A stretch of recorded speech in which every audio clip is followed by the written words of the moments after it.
आडवण पारदेवी येथील प्रस्तावित जे एमआयडीसी आहे त्या एमआयडीसीच्या भूसंपादनाच्या विरोधात आता येथील शेतकऱ्यांनी अर्धनग्न आंदोलन पुकारले आहे। हे शेतकरी आता जे आहे ते आडवण पारदेवी येथील नाशिकच्या दिशेने 45 किलोमीटरची पायपीट करत अर्धनग्न अवस्थेत निघालेले आहेत। आपल्याबरोबर शेतकरी आहेत, आपण त्यांच्याकडे जाणून घेऊया। दादा, काय सांगाल नेमकं? गेल्या 1.5 ते 2.5 वर्षापासून आम्ही आंदोलन करतोय आणि शासनाला वारंवार सांगतोय की आमच्या तालुक्यामध्ये 74% जमीन आजपर्यंत ॲक्वायर झालेली आहे आणि ज्या ठिकाणी एमआयडीसी झालेल्या आहेत, आता काल परवाची घटना आपण बघू शकतो की जिंदल कंपनी आपण तिथे उभा आहोत, तिथं इतका मोठा ब्लास्ट झाला, त्याच्यामुळे परिसर सगळा हा सील करण्यात आला।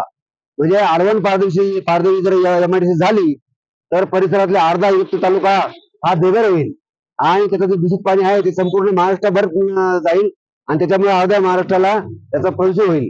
म्हणून आम्ही शासनाला विनंती करतो की तुम्ही आम्हाला नग्न करू नका, कारण जर आमच्या जमिनी गेल्या तर आम्ही अक्षरशः नग्न होणार आहोत, आमचं काहीच राहणार नाही। आणि म्हणून आम्ही हे अर्धनग्न होत आम्ही पायपीट करत जिल्हाधिकारी कार्यालयावर आम्ही मोर्चा काढलेला आहे।